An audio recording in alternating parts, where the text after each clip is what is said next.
E eu vivo o epílogo da vida com a tranquilidade, com a satisfação, com a alegria de nunca ter tido um atrito com nenhum promotor de justiça. Eles vivem na minha alma, no meu coração, eu os quero muito e, sobretudo, quando atinge o esplendor que atingiu o meu querido amigo Bonfim. Sabe que eu tenho um pouco de idiosincrasia por batismo.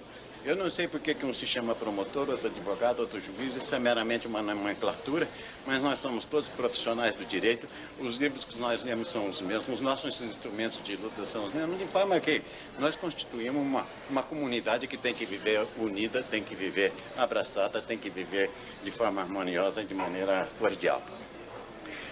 E eu não sei escrever, mas eu precisava deixar para o Edilson o meu testemunho escrito da minha sinceridade, de que eu não vim aqui para participar de uma fantasia de alguma coisa que fosse apenas um ato convencional, que tivesse a hipocrisia do mundo social em regra, mas vim aqui para dizer autêntica e legitimamente o que vai na minha alma, no meu coração, no meu espírito, para reproduzir o eco mais profundo de todas as minhas convicções.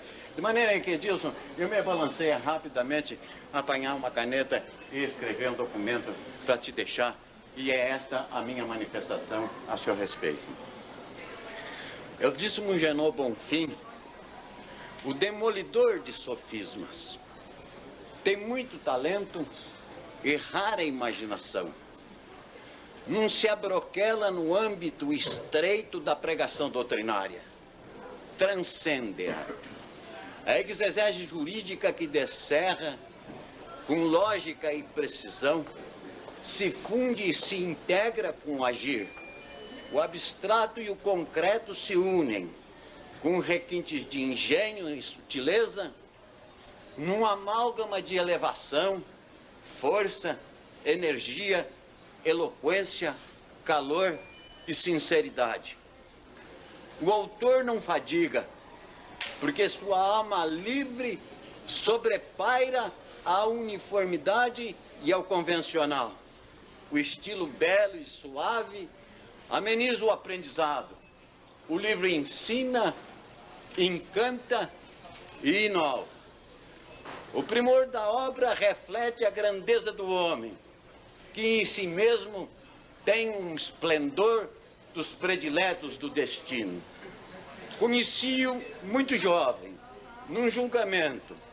Já era cativante, iluminado, diferente, original, talentoso, sábio sem ainda ter lido tudo, enérgico e humano, amante do direito, hospedeiro do conhecimento por intuição, ávido por aplicá-lo, inquieto, enriquecido por uma inexplicável capacidade de comunicação, invasora da alma, dos sentimentos e da inteligência dos jurados.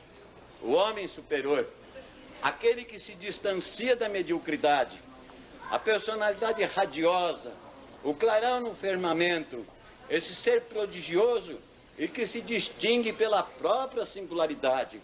Homens e autores como Edilson são mensageiros que vieram para ensinar, peregrinos da virtude e do saber, criaturas que existem e não se explicam, personagens do mundo e glória para todos.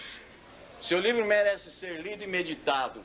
No desvão da frase, será possível contemplar toda a força e riqueza do autor. Orgulho do Tribunal do Júri de São Paulo. Obrigado.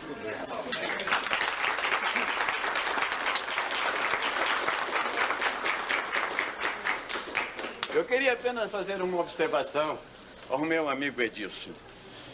Sabe que eu entrevejo na sua obra, erudita, culta, com uma dialética perfeita, um senso de humanidade, sobretudo com um nível ético que eu acho a coisa mais admirável.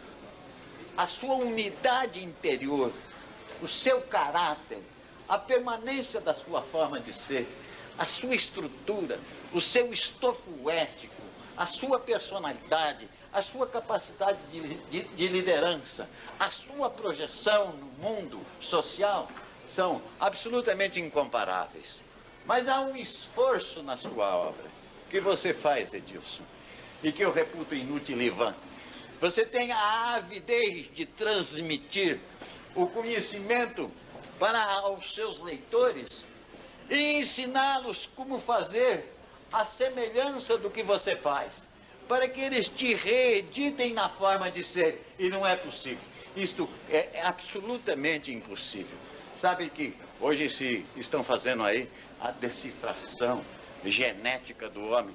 Eles sabem quem vai ter câncer, eles sabem quem vai ter uma série de enfermidades. Eles têm uma previsão do vir a ser que não tem conta. Mas ninguém sabe quem vai ser o talento e quem não vai ser o talento. Há alguma coisa recôndita na interioridade do homem. Alguma coisa que se esconde e não se sabe em que célula, em que universo, em que local, que eu tenho muitas vezes a sensação de que é o toque divino que faz da criatura pessoas geniais como você.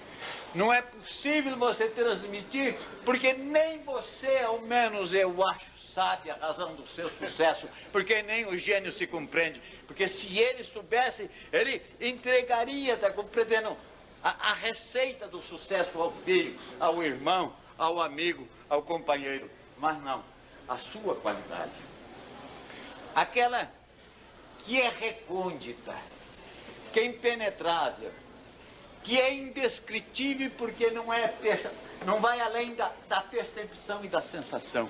Essa virtude imensa, que é o toque da cintilação espiritual, que é ou o Senhor ou o universo na sua mecânica criando os talentos e os gênios.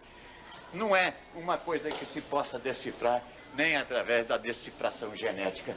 De maneira, meu querido amigo, que eu que previ, que antevi, que prognostiquei, que adivinhei sem ser adivinho, eu que tive a antevisão do seu sucesso, eu que tive a certeza da sua prosperidade, da sua fecundidade espiritual, eu que tinha a certeza de que você seria um líder, hoje você já irrompe como tal. Só vou dizer uma coisa.